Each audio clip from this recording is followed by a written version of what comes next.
Bismillahirrahmanirrahim. Assalamualaikum warahmatullahi wabarakatuh. Talkshow Komunikasi edisi kelima bisa menyapa teman-teman kembali. Kali ini kita akan ngobrolin tentang terapi menulis bikin hidup lebih baik. Telah hadir di kesempatan kali ini beliau Mbak Setiawati Intan Safitri atau yang akrab dipanggil dengan Mbak Intan. Beliau latar belakang pendidikan adalah S1 di UNS, kemudian S2 di Psikologi UGM, dan S3 atau doktoral di Psikologi Universitas Indonesia.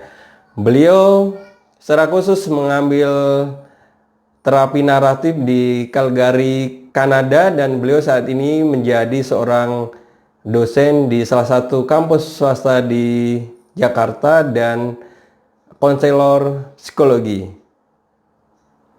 Langsung aja kita tanya-tanya ke beliau terkait dengan tema kali ini. Kira-kira begitulah temanya. Jadi langsung aja ya kita tanya ke Mbak Intan.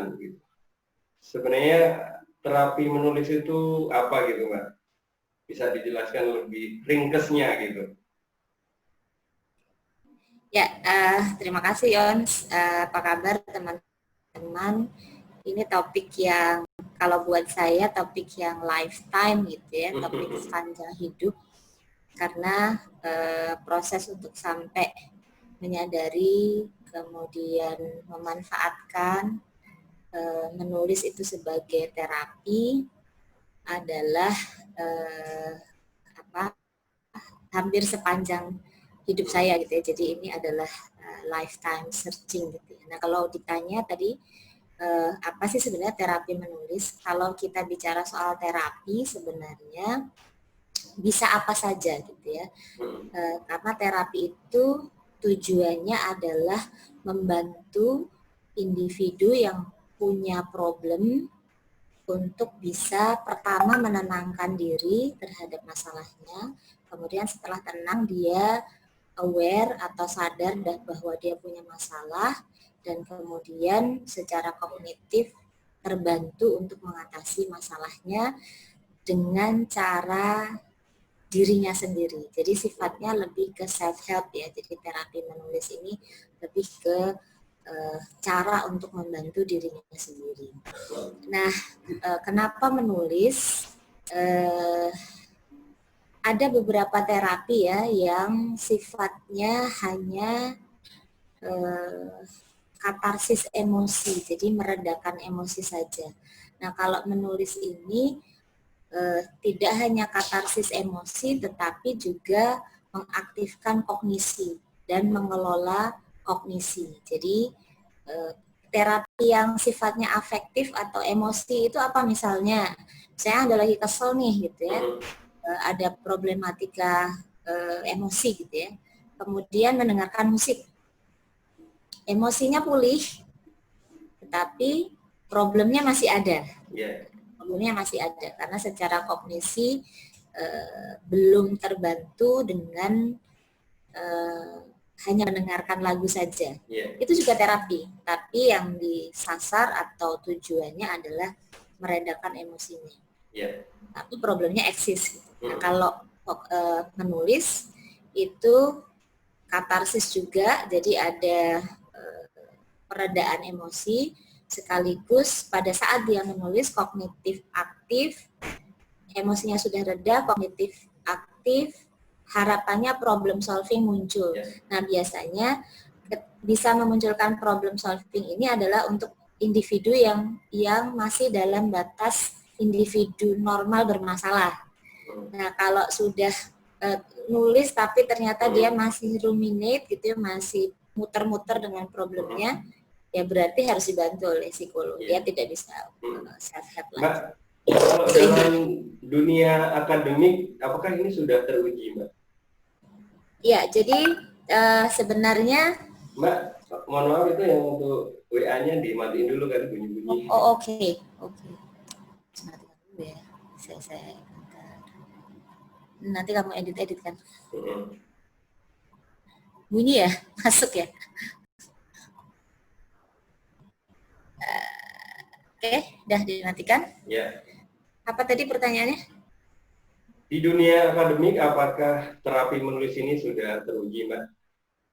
Oke, jadi sebenarnya terapi menulis ini diawali tahun 1997.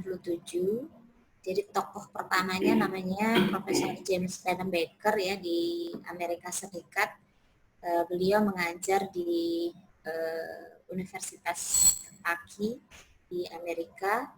Nah, beliau ini pertama sebenarnya tidak bertujuan untuk memunculkan terapi menulis ini. Beliau namanya menulis ekspresif ya, mengekspresikan perasaan dan pikiran terdalam melalui tulisan. Awalnya hanya untuk membantu mereka-mereka yang suka menyimpan cerita sedihnya atau problematikanya untuk open up, untuk menceritakan banyak ya cerita-cerita hidup kita yang tidak mau kita bagikan ke orang lain, sehingga akhirnya menyebabkan persoalan mental. Nah, ini sebenarnya hanya untuk open up, tapi ternyata beliau sampai pada satu kesimpulan, risetnya sampai sekarang masih dilakukan dengan berbagai konteks untuk menulis ekspresif ya.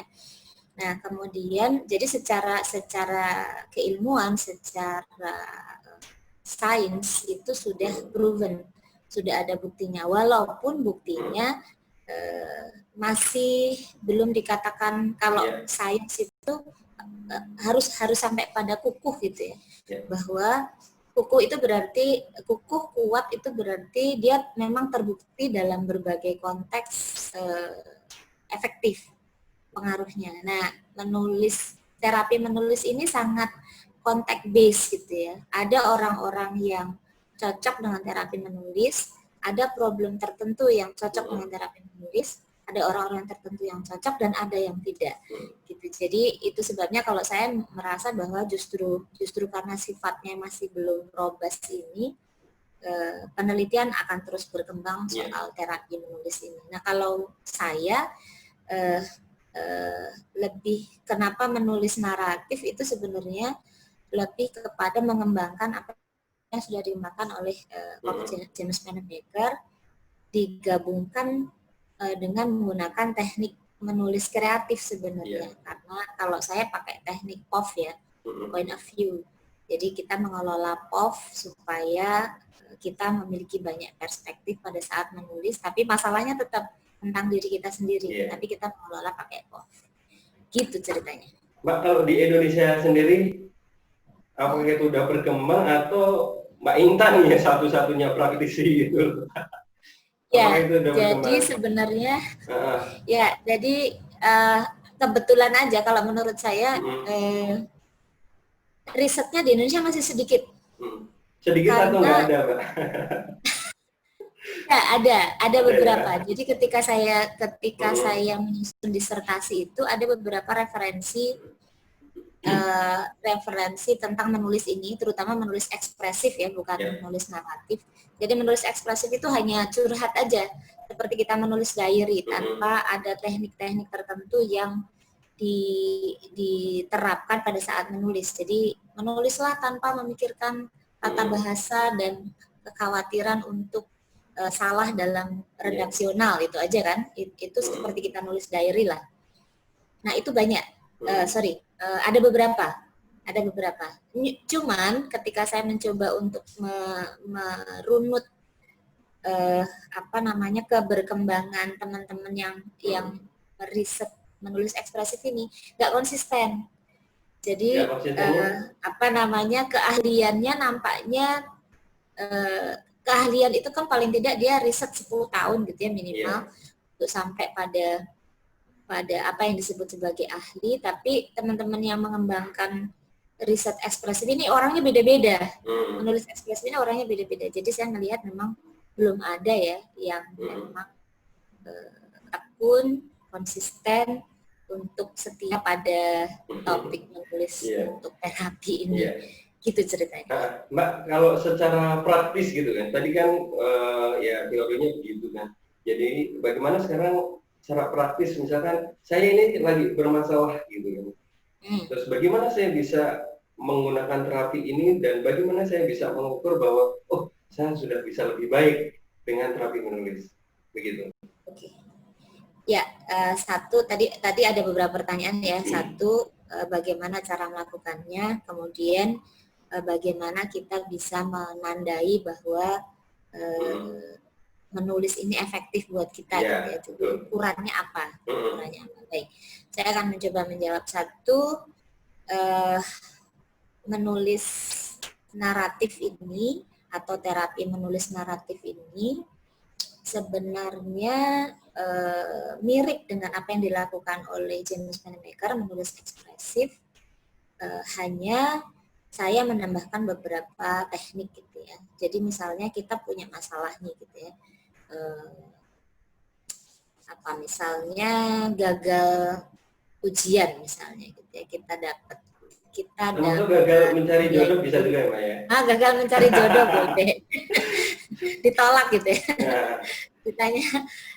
Ceritanya PDKT tapi ditolak gitu ya. Nah, pertama kan sakit dulu nih, secara psikologis kita merasa terluka karena tidak ada penerimaan secara sosial oleh orang yang kita kira untuk bisa menerima kita.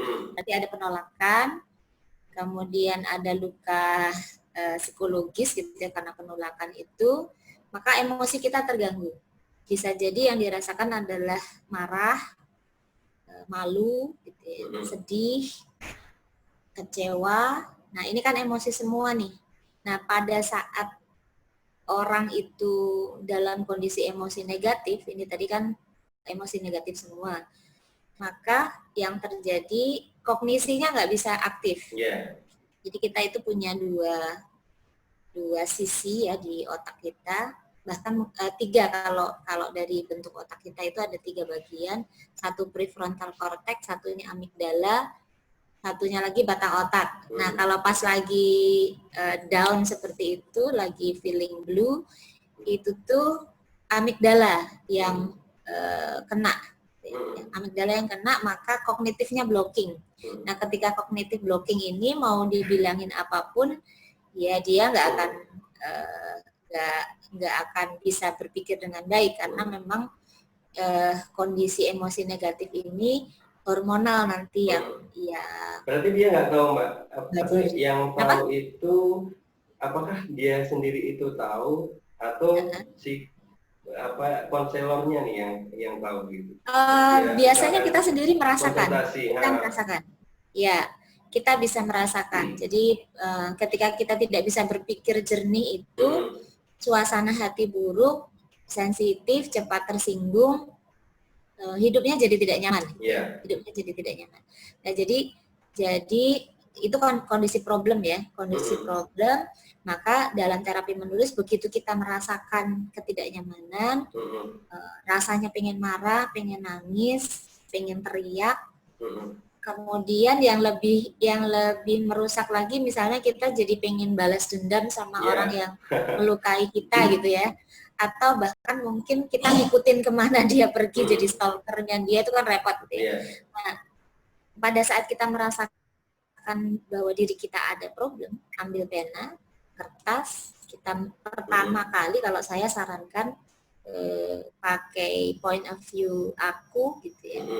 Jadi tuliskan seperti menulis ekspresif, pikiran dan perasaan terdalam, apa yang dirasakan, apa yang dipikirkan.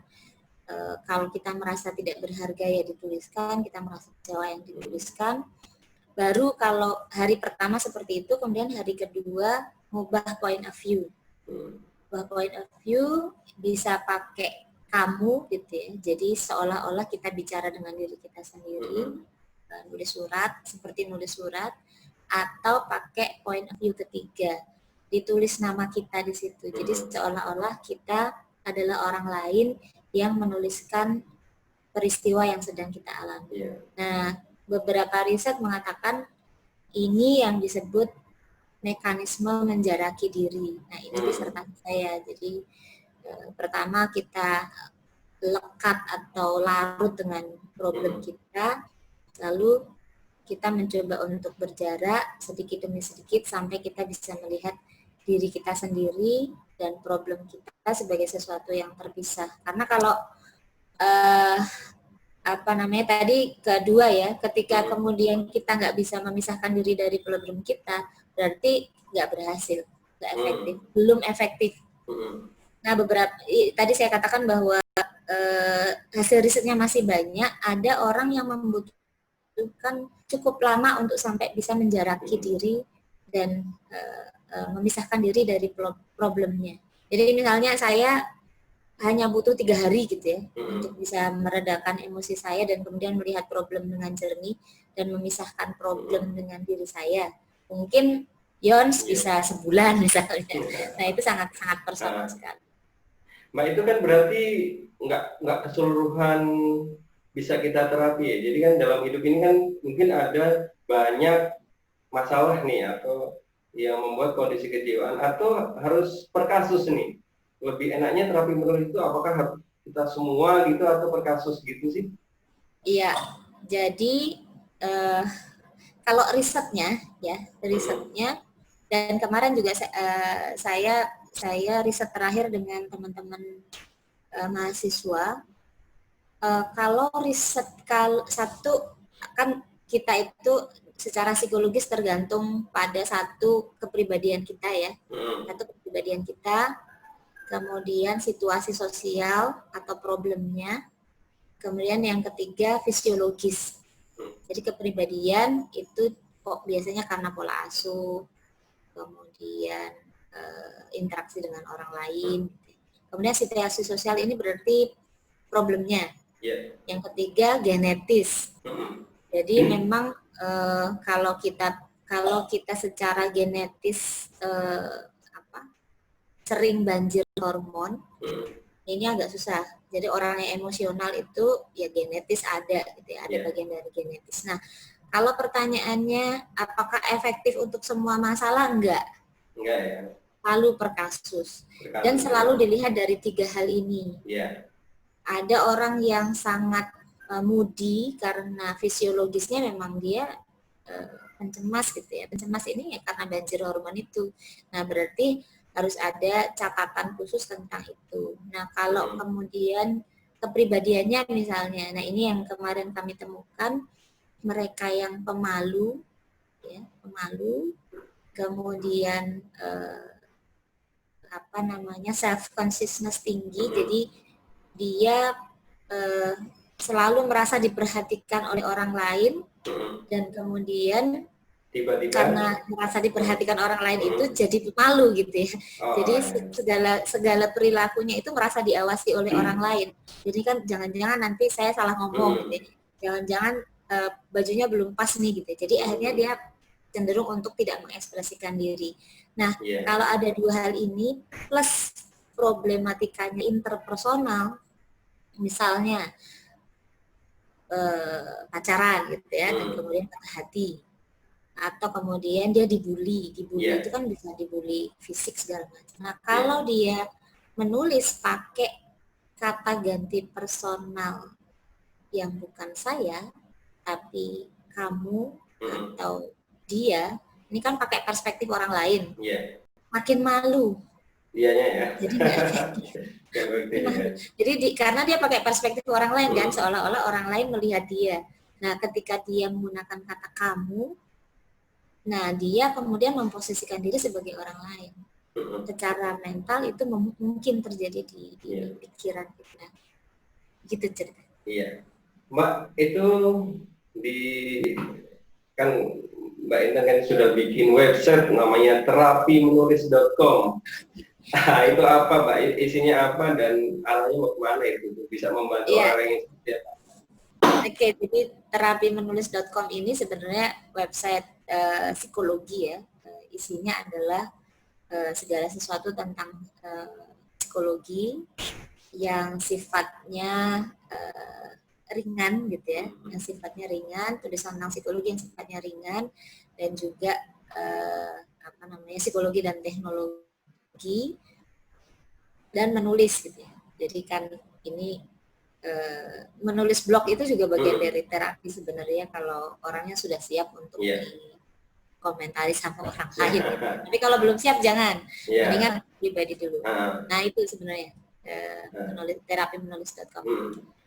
Mbak lanjut ke terapi menulis, apakah dengan terapi itu bisa dilakukan per individu dan kelompok bersama-sama gitu nggak? Misalkan dalam sebuah komunitas, mereka punya permasalahan yang sama, kemudian sama-sama melakukan terapi itu, apakah bisa itu, Mbak? Belum pernah dilakukan. Iya. Jadi Jadi saya lebih ke belum pernah pribadi ya, menemukan. Kenapa? lebih ke pribadi gitu ya, pribadi masing-masing gitu, Personal. personal ya Ya, itu ya. lebih ke individu. Mm-mm. Ya, lebih ke individu. Jadi Mm-mm. beda dengan terapi kelompok ya. Mm-mm. Kalau grup terapi itu kan kita saling saling Mensupport atau apa gitu loh ya bisa, saling jadi support kan. Satu orang menceritakan, kemudian orang lain berkomentar berkomentar. atau apa. Nah, kalau kalau terapi menulis ini enggak, lebih personal. Mm-mm. Karena tidak semua orang mau berbagi cerita pribadinya Mm-mm. gitu.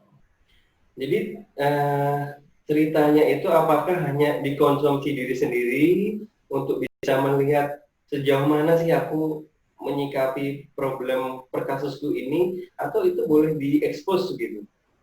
Oke. Itu baiknya gimana? Ya, itu pertanyaan menarik karena itu kan Mm-mm. dua variabel yang beda ya. Mm-mm. Kita nulis itu sudah eksternalisasi. Ya. Tapi ketika kita menulis lalu dibaca oleh orang lain, Mm-mm. itu variabel yang beda lagi. Lain Nah, lagi ya. tidak semua orang siap tulisannya dibaca oleh orang lain Mm-mm. dan kemudian dia membayangkan apa reaksi orang terhadap Mm-mm. tulisannya. Membayangkan saja mungkin Mm-mm. masih berat gitu, apalagi kalau Mm-mm. kemudian orang berkomentar gitu ya. Oh, Mm-mm. ternyata kamu pernah dibully ya. Oh, Iya. ternyata kamu gini kan. Nah, kalau Mm-mm. kalau dia tidak siap dengan itu, lebih baik tidak di-share. Mm-mm. Tapi ketika tadi standarnya adalah Mm-mm. dia sudah sampai pada level dia dia menganggap bahwa ceritanya ini bisa bermanfaat untuk orang lain, Iya. itu juga terapi. Tapi berarti dia sudah Keluar ya two dari. step ahead gitu ya. Mm-mm. Dia sudah bisa menganggap bahwa dia menterapi dirinya Mm-mm. sekaligus dia ingin Memberikan uh, inspirasi gitu orang ya. lain Mm-mm. bisa terinspirasi dengan kisahnya. Mm-mm. Itu sudah one step ahead. Mungkin Mm-mm. lebih banyak langkah ke depan gitu ya. Mm-mm. Jadi kan saya membayanginya gini Mbak, jadi ketika nih aku punya problem dan sudah bisa menyelesaikan problemku gitu. Sementara dia yakin ada mungkin beberapa di luar sana yang mempunyai problem yang sama dengan dirinya dan dia khawatir akan terjadi hal-hal yang sekiranya nggak sesuai, bukan nggak sesuai ya, membahayakan bagi orang itu gitu. Nah, dengan membaca informasi atau curahan hatinya dia yang dipublik di blog misalkan, itu bisa memberikan inspirasi ke orang lain dan tanpa dia harus melakukan terapi menulis sendiri. Itu gimana, Pak? Ya, bisa. Artinya apa namanya? Ketika menulis itu sudah jadi bagian dari dirinya, ya dia setiap kali dia